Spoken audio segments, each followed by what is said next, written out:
Here are some other rigging tips to help you with various soft baits.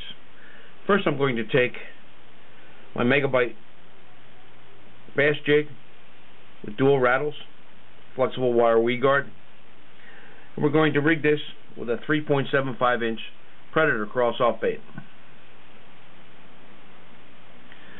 Insert this in the center of Predator crawl. As we thread this on, use your thumb and forefinger to keep the hook in the center of the bait.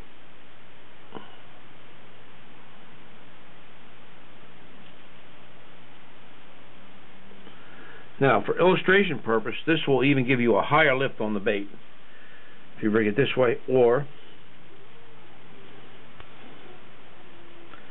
back it up, bring it out a little bit sooner.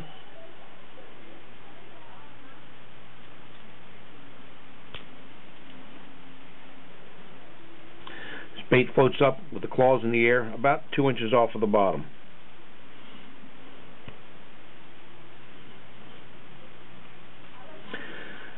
Here's a WW Smalley's Delight on a 5/16 ounce finesse crawl jig, dual flexible wire guards, and a double barb. After we hold on to the jig, we'll rig it into the center. Again, using your thumb and forefinger to keep that hook in the center. Bring the bait around the curve of the shank. Just as it straightens out, you want to bring it out. But the trick here is to move these silicone layers away to make sure that hook point comes out in the center of the bait. Very important.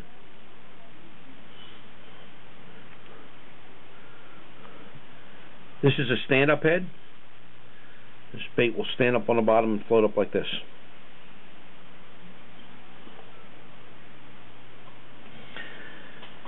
Here we have a new 3 1/4 inch undulator, double barb football jig, 1/8 ounce head. Into the center, around the bend of the hook.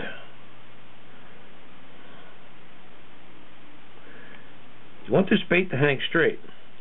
You don't want it down there, you don't want it up this way. Rig straight just like that. These will float up off the bottom. Very attractive for smallmouth and even largemouth bass. Now the 2 3/4 inch Chili Willy. Same hook, same rig, into the center, around to the bend of the hook.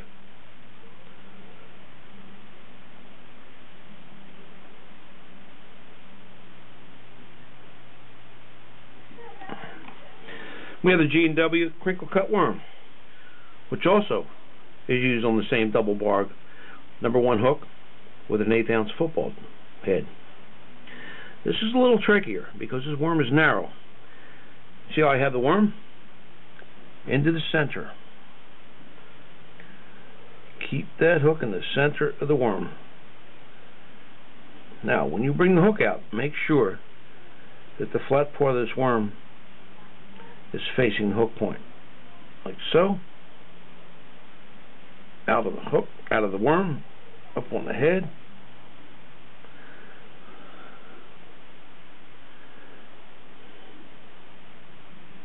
This will also stand up on the bottom. Last, we have a 3-for-1 system that I've developed over the years for smallmouth bass fishing. This is a 1/0 octopus beak hook, ultra point mustad. It's a 3-inch baby stickworm, which we rig nose hooked. Dead drift this in creeks and rivers with a slight twitch. Smallmouth cannot leave this bait alone. We take the same hook out and we nose hook a river darter. This happens to be a 3.75 inch river darter junior. This is called horizontal nose hooking. And last but not least is our 3.75 inch creek wacky worm. Just before the O-ring, into the plastic, under the O-ring, out the other side, exposed. You drift this, as you can see, it's a very lively worm. It has internal salt and sand, and it sinks naturally. Another bait that smallmouth bass can't seem to resist. Now, don't be surprised if you catch some big carp on this bait. I've caught carp up to 13 pounds in the Perkiomen and carp to 11 pounds in the Chamonix Creek. And we have named this bait the EL Special.